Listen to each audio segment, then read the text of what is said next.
हमारी रिहाइशगाह पर किसी भी लम्हे हमला होने वाला है। दो आदमी मशकूक अंदाज में सामने एक दरख्त की ओट में आकर रुके हैं।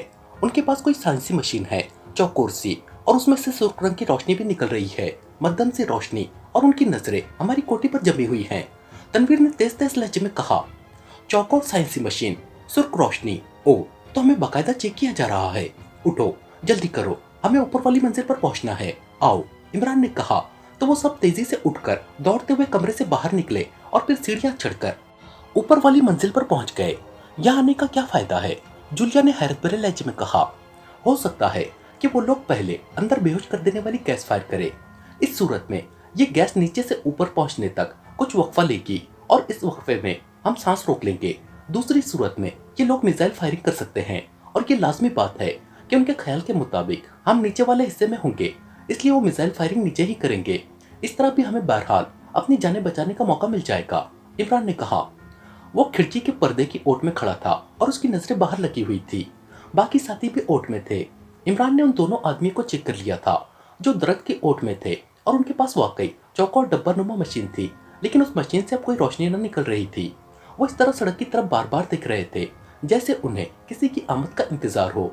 थोड़ी देर बाद सियाह रंग की दो कारें उस दरख्त की साइड में आकर रुकी और फिर उनमें से 8 अफराद उतरे और तेजी से दोनों कारों की दूसरी तरफ ओट में हो गए, जबकि एक आदमी दरख्त की ओट में मौजूद आदमियों की तरफ बढ़ गया। वो चंद लम्हों तक उनसे बातें करता रहा और फिर तेजी से मुड़ा और कारों की ओट में चला गया, जबकि दरख्त की ओट में मौजूद दोनों अफराद वहीं खड़े रहे थे। थोड़ी देर बाद दो आदमी कारों की ओट से निकले और इस अंदाज में सड़क क्रॉस करके उस कोठी की तरफ बढ़ने लगे जैसे किसी से मिलने के लिए आ रहे हों। फिर वो कोठी की साइड में मौजूद गली में दाखिल होकर उनकी नजरों से गायब हो गए। इमरान की नजरें अब उस साइड गली की दीवार पर जमी हुई थी। चंद लम्हों बाद उसने गली में से 7-8 पीले रंग के छोटे छोटे कैप्सूल उड़कर बरामदे में गिरते देखे। सांस रोक लो, कैप्सूल फायर हो रहे हैं, इमरान ने कहा, और उसके साथ ही उसने भी सांस रोक लिया। चंद लम्हों बाद उसे यूं महसूस हुआ जैसे उसका जहन किसी लट्टू की तरह घूमने लग गया हो, लेकिन चूंकि वो काफी पहले सांस रोक चुका था इसलिए ये रफ्तार तेज न थी, और चंद लम्हों बाद ही वो दोबारा पहले की तरह नॉर्मल हो गया। और उसके साथ ही इमरान ने आहिस्ता से सांस लिया और फिर उसने तेज तेज सांस लेना शुरू कर दिया। अब इसका असर बहुत महदूद होगा, इसलिए अब तुम सांस ले सकते हो, इमरान ने कहा। तो उसके साथियों ने सांस लेने शुरू कर दिए। थोड़ी देर बाद ही साइड दीवार से एक सर उभरा और फिर वो दीवार पर चढ़कर अंदर कूद गया और उसके साथ ही वो दौड़ता हुआ फाटक की तरफ बढ़ता चला गया। उसके साथ ही इमरान ने जेब से एक छोटा सा चपटा पिस्टल निकाला और खिड़की का शीशा हटाकर उसने पिस्टल की नाल को नीचे की तरफ कर दिया। खुद वो अभी तक पर्दे की ओट में था। दूसरे लम्हे फाटक खुला और फिर एक एक करके वही आदमी अंदर आना शुरू हो गए जो कारों पर वहां पहुंचे थे। जब 9 आदमी अंदर गए तो वो सब मुड़कर तेजी से अंदरूनी इमारत की तरफ बढ़ने लगे। उनके चलने का अंदाज बड़ा इत्मीनान बख्श था। जाहिर है वो यही समझ रहे थे कि अंदर मौजूद अफराद बेहोश पड़े होंगे और इसीलिए वो सब अंदर भी आ गए थे और फाटक के करीब कुछ देर इसलिए रुके रहे थे कि अंदर इमारत में गैस के असरात मौजूद हों तो वो भी खत्म हो जाए। अब वो खिड़की से नजर आना बंद हो गए थे। इमरान ने उसी लम्हे ट्रिगर दबा दिया। सटक सटक की आवाजों के साथ ही 4 कैप्सूल पिस्टल से निकलकर नीचे गिरते चले गए। सांस रोक लो, इमरान ने पिस्टल अंदर करते हुए कहा और खुद भी सांस रोक लिया। फिर तकरीबन 3 मिनट तक उसने सांस रोके रखा और फिर उसने आहिस्ता से सांस लिया और कोई नामानूस सी भूख महसूस न करके उसने तेज तेज सांस लेना शुरू कर दिया और उसे सांस लेता देखकर बाकी साथियों ने भी सांस लेने शुरू कर दिए। आओ, अब उनसे इत्मीनान से पूछ-गुछ होगी, अलबत्ता तनवीर यही रहेगा ताकि उनके मजीद साथी ना आ जाए, इमरान ने वापस मुड़ते हुए कहा। इमरान साहब, ये आपने गैस पिस्टल क्या पहले से जेब में रखा हुआ था? क्या आपको मालूम था कि सब कुछ होने वाला है? सीढ़ियां उतरते हुए सफदर ने कहा तो इमरान बेख्तियार मुस्कुरा दिया। ये बात नहीं है, मैं कोठी में मौजूद असला चेक कर रहा था कि ये जदीद साख का गैस पिस्टल नजर आ गया। मैंने उसका मैगजीन चेक किया और फिर उसे जेब में डाल लिया क्योंकि मैं इसकी टेक्निक को तफसील से चेक करना चाहता था और फिर मुझे ख्याल ही ना रहा था। बस यूं समझ लो कि इत्तेफाक से ये काम आ गया, इमरान ने जवाब देते हुए कहा। न जाने हर बार सिर्फ तुम्हारे साथी क्यों ऐसे इत्तेफाक पेश आते हैं, जूलिया ने मुंह बनाते हुए कहा। नीयत नेक होती है मेरी, इमरान ने मुस्कुराते हुए कहा तो सब बेख्तियार हंस पड़े। बरामदे की सीढ़ियों और नीचे फर्श पर 10 अफराद टेढ़े मेढ़े अंदाज में पड़े हुए थे। इस साहब को उठाकर अंदर ले आओ और कुर्सी से बांध दो और बाकियों को घसीटकर एक तरफ कर दो, इमरान ने अपने साथियों से कहा और आगे बढ़ गया। थोड़ी देर बाद उस आदमी को जिसके बारे में इमरान ने हिदायत की थी अंदर कमरे में लाकर एक कुर्सी पर न सिर्फ बिठा दिया गया बल्कि उसको रस्सी से बांध भी दिया गया था। इसके मुंह में पानी डालो सफदर, ताकि ये होश में आ जाए, इमरान ने कुर्सी पर बैठते हुए कहा। जूलिया और सालिया भी साथ ही कुर्सियों पर बैठ गई थी। सफदर ने बाथरूम से पानी का जग भरा और फिर उसने उस आदमी का मुंह भेजकर थोड़ा सा पानी उसके मुंह में डाल दिया और फिर जग एक तरफ रखकर वो भी एक तरफ कुर्सी पर बैठ गया। कैप्टन शकील अलबत्ता पहले ही बाहर जा चुका था। शायद वो चेक करने गया था कि उगबी तरफ तो उनका कोई आदमी मौजूद नहीं है। उस आदमी को चंद लम्हों बाद होश आ गया तो उसने बेख्तियार उठने की कोशिश की, लेकिन रस्सी से बंधे होने की वजह से वो सिर्फ कसमसा कर ही रह गया था। तुम बेहोश नहीं हुए, ये कैसे मुमकिन है? उस आदमी ने पूरी तरह होश में आते ही सामने बैठे हुए इमरान और उसके साथियों की तरफ देखते हुए कहा, हम अब इतनी बार जिंदगी में बेहोश हो चुके हैं कि बेहोश प्रूफ हो चुके हैं। तुम अपनी बात करो, तुम्हारा नाम क्या है और तुम्हारा ताल्लुक किससे है, शागिल से या रेखा से? इमरान ने कहा तो वो आदमी बेख्तियार चौंक पड़ा। मेरा ताल्लुक किसी से नहीं है, उसने जवाब दिया। देखो मिस्टर, या जो भी तुम्हारा नाम है, तुम तरबियत याफ्ता आदमी लगते हो और तुम्हारे आदमियों के पास एक सेट XR मशीन मौजूद थी। ये मशीन रेस की मदद से 2000 गज के फासले तक चेकिंग कर सकती है और ऐसी मशीन इस्तेमाल करने वाले आम लोग नहीं हो सकते। मैं इसलिए तुमसे ये पूछ रहा हूँ कि अगर तुम सरकारी आदमी हो तो मुझे बता दो। अभी तुम्हारे साथी सिर्फ बेहोश पड़े हैं, वरना तुम समय उन सब का खात्मा आसानी से किया जा सकता है। लेकिन मैं किसी सरकारी आदमी को हलाक नहीं करना चाहता, इमरान ने कहा। तुम पाकिस्तानी एजेंट हो, उस आदमी ने कहा। हाँ, इसलिए तो पूछ रहा हूँ कि तुम अपने बारे में सच सच बता दो। मैं तुम्हें और तुम्हारे साथियों को जिंदा छोड़ दूंगा, लेकिन गलत बात ना करना, क्योंकि मुझे बहरहाल सच झूठ में तमीज करनी आती है, इमरान ने खुश्क लहजे में कहा। तुम्हारा नाम अली इमरान है, उस आदमी ने कहा। हाँ, मेरा नाम अली इमरान है, इमरान ने कहा। ठीक है, फिर तुमसे कोई बात छुपाना फिजूल है और मुझे मालूम है कि तुम अपना वादा भी पूरा करते हो। तो सुन लो, मेरा नाम मेजर राजेश है। हुकूमत की एक एजेंसी है जिसे ट्रेसिंग एजेंसी कहा जाता है। हमारा काम गैर मुल्की जासूसों को ट्रेस करना होता है। ज्यादातर हमारा ताल्लुक दिफाई सिलसिले में काम करने वाले गैर मुल्की जासूसों से रहता है, लेकिन इस बार chief of Kafiristan secret service Shakil ने हमारी एजेंसी की खिदमत तुम लोगों को ट्रेस करने के लिए हासिल की और फिर चूंकि तुम GHQ से फरार होने में कामयाब हो गए थे, इसलिए चीफ ऑफ ट्रेसिंग स्टाफ ने, जो हमारी एजेंसी के सुपर चीफ हैं, तुम्हारे खिलाफ काम करने की इजाजत दे दी। चुनांचे हमने काम शुरू कर दिया, मेजर राजेश ने कहा, और उसके साथ ही उसने हेलीकॉप्टर से राजेशपुरा और फिर राजेशपुरा के मकान में मौजूद तौफीक से मिलने वाली मालूमात के जरिए कारों को ट्रेस करने से लेकर यहाँ पहुँचने तक की पूरी तफसील बता दी। तुमने हमारे बारे में शागिल को इत्तला दी थी, इमरान ने पूछा। हाँ, उन्होंने हुक्म दिया था कि आप लोग जैसे ही ट्रेस हो, मैं एक लम्हा ज़ाय किए बगैर आप पर हमला करके आपको हलाक कर दूं। मेरे आदमियों ने इस कोठी में मौजूद कारों को ट्रेस कर लिया, लेकिन आपके हुलिये वो नहीं थे जिन हुलियों में आप GHQ से फरार हुए थे, और न ही आपके लिबास वो थे। इसलिए मैंने आपको बेहोश करके चेकिंग करने का फैसला किया, और इस फैसले के तहत मैंने बेहोश कर देने वाली गैस अंदर फायर कराई, और फिर जब हम अंदर दाखिल हुए तो बरामदे के करीब ही खुद बेहोश होकर गिर पड़े, और अब मुझे यहाँ होश आया है, मेजर राजेश ने तफसील बताते हुए कहा। क्या इस कोठी के बारे में तुमने शागिल को इत्तला दी थी, इमरान ने पूछा। नहीं, मैंने उस वक्त उन्हें इत्तला दी थी जब हमें कारों के बारे में इत्तला मिली थी, और अभी हम कारों को तलाश कर रहे थे। इसके बाद मैं उन्हें उस वक्त इत्तला देना चाहता था जब मैं चेकिंग मुकम्मल कर लेता, मेजर राजेश ने कहा। उसे क्या इत्तला देते तुम, इमरान ने पूछा। यही कि आपको ट्रेस कर लिया गया है और आप बेहोश हैं, फिर वो जैसे हुक्म देता मैं वैसे ही करता, मेजर राजेश ने जवाब देते हुए कहा। तौफीक आपका आदमी था, इमरान ने कहा। तो मेजर राजेश बेख्तियार चौंक पड़ा। हमारा आदमी? नहीं, वो हमारा आदमी कैसे हो सकता है, मेजर राजेश ने हैरत भरे लहजे में कहा। फिर उसने क्यों सब कुछ तुम्हें इतनी आसानी से बता दिया, इमरान ने कहा। वो बेहद सख्त जान आदमी साबित हुआ था। हमने अपने मखसूस तरीकों से उससे पूछगुछ की और फिर आखिरकार उसकी जबान खुलवाने में कामयाब हो गए, मेजर राजेश ने जवाब दिया। क्या वो अब जिंदा है या नहीं, इमरान ने पूछा। नहीं, मैं बता रहा हूँ कि वो बेहद सख्त जान साबित हुआ, इसलिए वो हलाक हो गया, मेजर राजेश ने जवाब दिया। ओके, अब अगर तुम खुद भी जिंदा रहना चाहते हो और अपने साथियों को भी जिंदा छोड़ दिए जाने का ख्याल रखते हो, तो फिर मेरे सामने फोन करके शागिल को बताओ कि दोनों कारें तुम्हें एक पार्किंग में खड़ी मिल गई हैं, लेकिन वो खाली है, और अब तुम नए सिरे से हमारे क्लू ट्रेस करने की कोशिश में हो, इमरान ने कहा।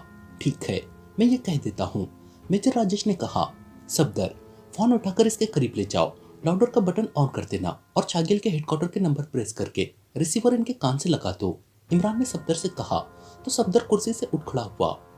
मेजर राजेश, कोई इशारा या कोड में बात ना करना, वरना रिसीवर रखे जाने से पहले तुम्हारी खोपड़ी टुकड़ों में तकसीम हो चुकी होगी। इमरान ने राजेश से मुखातिब होकर कहा। मैं जानता हूँ, मेजर राजेश ने कहा। उसी लम्हे सफदर ने रिसीवर उसके कान से लगा दिया। लाउडर में दूसरी तरफ से बजने वाली घंटी की आवाज सुनाई दे रही थी और फिर रिसीवर उठा लिया गया। सीक्रेट सर्विस हेडक्वार्टर, एक मर्दाना आवाज सुनाई दी। मेजर राजेश बोल रहा हूँ, chief of tracing agency, chief Shagil से बात कराओ। मेजर राजेश ने कहा। मेजर राजेश, चीफ शागिल इस वक्त हेडक्वार्टर तो एक तरफ दारुल हुकूमत में भी मौजूद नहीं है, दूसरी तरफ से कहा गया तो इमरान बेख्तियार चौंक पड़ा। तो फिर कहाँ है, मेरी बात कराएं। मेजर राजेश ने कहा। वो फिरोजा गए हुए हैं और उनसे आपकी बात नहीं हो सकती। आप पैगाम दे दे, अगर चीफ ने राब्ता किया तो उन्हें आपका पैगाम दे दिया जाएगा, दूसरी तरफ से कहा गया। तो इमरान ने फिरोजा का नाम सुनते ही एक तवील सांस लिया। उन्हें पैगाम दे दे कि वो दोनों कारें जिन पर पाकिस्तानी एजेंट राजेशपुरा से फरार हुए थे यह दारुल हुकूमत के एक चौक की पार्किंग में खड़ी मिली हैं, लेकिन वो खाली हैं। अब हम नए सिरे से इन पाकिस्तानी एजेंटों को तलाश कर रहे हैं। जैसे ही ये मिले मैं इत्तला कर दूंगा। मेजर राजेश ने कहा। ठीक है जनाब, पैगाम पहुंचा दिया जाएगा, दूसरी तरफ से कहा गया। तो सफदर ने रिसीवर वापस क्रेडल पर रख दिया और फिर फोन उठाकर उसने वापस लाकर इमरान के सामने रखा और खुद कुर्सी पर बैठ गया। तुमने तौफीक को हलाक करके नाकाबिल माफी जुर्म किया है मेजर राजेश, इसलिए तुम भी छुट्टी करो, इमरान ने कहा। और उसके साथ ही उसने जेब से मशीन पिस्टल निकाला और फिर इससे पहले कि मेजर राजेश कोई बात करता, इमरान ने ट्रिगर दबा दिया और चंद लम्हों बाद ही मेजर राजेश हलाक हो चुका था। बाहर मौजूद इसके सब साथियों को भी हलाक कर दो और उसके साथ ही बाहर सड़क पर मौजूद इनकी कारों को यहाँ से काफी दूर ले जाकर छोड़ आओ, इमरान ने उठते हुए कहा। तो सफदर ने इस्बात में सर हिला दिया। हमें ये जगह छोड़ देनी चाहिए, जूलिया ने कहा। नहीं, मुझे मालूम हो गया है कि अभी मेजर राजेश ने इस जगह के बारे में किसी को कुछ नहीं बताया, फिर फैसल जान ने भी वापस यहीं आना है। अलबत्ता सारे हंगामे में एक बात मालूम हो गई है कि कैप्टन शकील की बात दुरुस्त थी, इमरान ने बाहर आते हुए कहा, जबकि सफदर पहले ही बाहर जा चुका था। कौन सी बात, जूलिया ने कहा, जबकि इमरान साथ वाले कमरे की तरफ आ गया था। शाकिल पहले ही फिरोजा पहुंच चुका है, इसका मतलब है कि हमारा आलाज दुर्रे से गुजरने वाला आइडिया गलत है। अगर हम ऐसा करते तो लामहल्ला पके हुए पलों की तरह सीधे शाकिल की झोली में जा गिरते, इमरान ने कुर्सी पर बैठते हुए कहा। ओ हाँ, वाकई, लेकिन उसे कैसे ये बात मालूम हुई होगी कि हम वहां भी पहुंच सकते हैं, जूलिया ने हैरत भरे लहजे में कहा। उसकी छठी हिस्बी मेरी तरह कई सालों से छठी पर ही रुकी हुई है, सातवीं जमात चढ़ती ही नहीं, इमरान ने कहा। तो जूलिया और सालेहा दोनों बेख्तियार हंस पड़ी। फिर अब क्या प्रोग्राम है, क्या हम इसी तरह यहाँ बैठे रहेंगे, जूलिया ने कहा। अरे हाँ, एक मिनट, ये काम हो सकता है, इमरान ने यकलक उठते हुए कहा। क्या हुआ, जूलिया ने चौंक कर पूछा। मेजर राजेश का कदोकामत मेरे जैसा है, मैं इसका रूप बदल सकता हूँ। सफदर, कैप्टन शकील और तनवीर उसके साथियों के मेकअप में आ सकते हैं, अलबत्ता तुम दोनों का मसला रह जाएगा, इमरान ने दोबारा कुर्सी पर बैठते हुए कहा। लेकिन इस तरह क्या हम पाकिस्तान पहुंच जाएंगे, जूलिया ने कहा। नहीं, मेरा मतलब है कि फिरोजा तक पहुंच सकते हैं, इमरान ने कहा। हाँ, अलबत्ता ऐसा हो सकता है, जूलिया ने कहा। तो फिर ऐसा है कि तुम दोनों को भी ट्रेसिंग एजेंसी में शामिल किया जा सकता है। अब शागिल को ये तो मालूम नहीं होगा कि ट्रेसिंग एजेंसी में ख्वातीन भी काम करती हैं या नहीं, इमरान ने कहा। इमरान साहब, मेरे जहन में एक बात आई है, अचानक सालिया ने कहा। वो क्या, इमरान ने चौंक कर पूछा। तो जूलिया भी गौर से सालिया की तरफ देखने लगी। हम अलग-अलग होकर आम फ्लाइट से पाकिस्तान नहीं बल्कि किसी दूसरे मुल्क जा सकते हैं। सैकड़ों हजारों अफराद रोजाना काफिरिस्तान से दूसरे ममालिक जाते रहते होंगे, सालिया ने कहा। तुम सब असल शक्लों में जा सकते हो, लेकिन मैं ऐसा नहीं कर सकता, वरना मुझे एक लम्हे में ट्रेस कर लिया जाएगा। शागिल और रेखा दोनों ने खुसूसी तौर पर एयरपोर्ट पर चेकिंग के इंतजाम कर रखे होंगे, इमरान ने कहा। और फिर इससे पहले कि मजीद कोई बात होती, उस कमरे में मौजूद फोन की घंटी बज उठी और इमरान ने हाथ बढ़ाकर रिसीवर उठा लिया। यस, इमरान ने कहा। एन बोल रहा हूँ, दूसरी तरफ से नोटरों की आवाज सुनाई दी। अरे, तुम एन तक पहुंच गए हो, मैं भी ए पर ही जमा खड़ा हूँ, इमरान ने लहजा बदलकर बात करते हुए कहा। मिस्टर ए, मैं आपसे खुद मिलना चाहता हूँ, दूसरी तरफ से कहा गया। ठीक है, आ जाओ, मैं भी फारिग हूँ, इमरान ने कहा और रिसीवर रख दिया। नोटरों खुद आ रहा है, यकीनन कोई अहम बात होगी, इमरान ने रिसीवर रखते हुए कहा। तो जूलिया ने इस्बात में सर हिला दिया। फिर तकरीबन निस्फ घंटे बाद नोटरों पहुंच गया और जब इमरान ने उसे मेजर राजेश और उसके साथियों के बारे में बताया तो नोटरों की हालत देखने वाली हो गई। मैं आपसे तौफीक के बारे में बात करना चाहता था, तौफीक की लाश जिस हालत में मिली है उससे पता चलता है कि उस पर बेपनाह तशद्दुद किया गया है, लेकिन मुझे यकीन था कि तौफीक जुबान नहीं खोल सकता। लेकिन इसके बावजूद मुझे खदशा था कि ये लोग जो राजेशपुरा के उस मकान तक पहुंच गए हैं, यहाँ भी किसी लम्हे पहुंच सकते हैं। नौटरॉन ने कहा, वो यहाँ पहुंच गए थे, लेकिन तनवीर की वजह से बर वक्त इत्तला मिल गई और हम बच गए। इमरान ने जवाब दिया, इमरान साहब, मैंने आपके काफिरिस्तान से बाहर निकलने का प्लान बनाया है और मैं इस प्लान को फोन पर नहीं बताना चाहता था। नौटरॉन ने कहा, अच्छा क्या प्लान है, बताओ। इमरान ने कहा, बड़ा आसान सा प्लान है इमरान साहब। ग्रेट लैंड की यूनिवर्सिटी के प्रोफेसरों की एक टीम इन दिनों काफिरिस्तान का दौरा कर रही है। ये यहाँ की यूनिवर्सिटी की दावत पर आए हुए हैं। इनमें 2 औरतें भी हैं और 4 मर्द। उन्होंने कल वापस ग्रेट लैंड जाना है और मैं उनसे मिल चुका हूँ। आप और आपके साथियों को उनके रूप में लाया जा सकता है। इस तरह आप बड़े इत्मीनान से यहाँ से ग्रेट लैंड जा सकते हैं। नौटरॉन ने कहा, इस जैसे तो बेशुमार ग्रुप रोजाना काफिरिस्तान से बाहर जाते रहते होंगे, लेकिन हमें बहरहाल मेकअप तो करना ही पड़ेगा। इमरान ने मुस्कुराते हुए कहा, हाँ जाहिर है, लेकिन आप जिस किस्म के मेकअप कर लेते हैं उनके चेक होने का तो कोई खर्चा नहीं है। नौटरॉन ने कहा, तुम एयरपोर्ट पर गए हो इन दिनों? इमरान ने कहा, नहीं, क्यों? नौटरॉन ने चौंक कर कहा, मैं होकर आया हूँ। मैं वहाँ चेकिंग करने गया था और मैंने 0x कैमरे वहाँ नस्ब देखे हैं और 0x कैमरे एक्रीमिया की जदीद तरीन इजाद है। इन कैमरों से किसी किस्म का मेकअप खुफिया नहीं रह सकता, क्योंकि उनसे निकलने वाली रेस इंसानी खाल को कैमरे में नुमाया कर देती है। इसलिए चाहे तुम लोहे का गिलाफ भी चेहरे पर चढ़ा लो या जड़ी बूटियों और क्रीमों का लेप कर लो, 0x कैमरे से निकलने वाली खुसूसी रेस काल को नुमाया कर देती है। इसलिए मेकअप चाहे कोई भी हो, इन कैमरों से आदमी बचकर नहीं निकल सकता। इमरान ने कहा, क्या असल शक्ल सामने आ जाती है? नौटरॉन ने कहा, नहीं, बल्कि ये कौशन आ जाता है कि खाल पर कोई ना कोई चीज मौजूद है और इस तरह वो आदमी चेक हो जाता है। इमरान ने कहा तो नौटरॉन ने इस बात में सर हिला दिया। फिर तो वाकई मसला है, लेकिन अब क्या होगा? चीफ का फोन आया था कि आपको फौरी तौर पर वापस भिजवाया जाए। नौटरॉन ने कहा, चीफ तो समझ रहा होगा कि हम यहाँ बैठे ऐश कर रहे हैं। इमरान ने कहा तो नौटरॉन बेख्तियार मुस्कुरा दिया। मसला तो आपका दारुल हुकूमत से निकलने का है, वरना तो किसी भी मुल्का मुल्क की सरहद क्रॉस हो सकती है। इस बार तो हैरत अंगेज इंतजामात है, हत्ता के फौजी परवाजें भी चेक की जा रही हैं। नौटरॉन ने कहा तो इमरान बेख्तियार चौंक पड़ा। फौजी परवाजें क्या मतलब? इमरान ने कहा, फौजी हेलीकॉप्टर में चाहे जनरली क्यों ना मौजूद हो, उसे भी दारुल हुकूमत से बाहर जाने से पहले चौकी पर उतरकर चेकिंग मराहल से गुजरना पड़ता है। नौटरॉन ने कहा, फिर तो एक ही सूरत है। इमरान ने मुस्कुराते हुए कहा, वो क्या? नौटरॉन ने चौंक कर कहा, यही कि हम यहाँ इत्मीनान से बैठे रहें, आखिर कभी तो ये लोग थक जाएंगे। इमरान ने कहा तो नौटरॉन बेख्तियार हंस पड़ा, लेकिन उसी लम्हे इमरान अचानक चौंक पड़ा।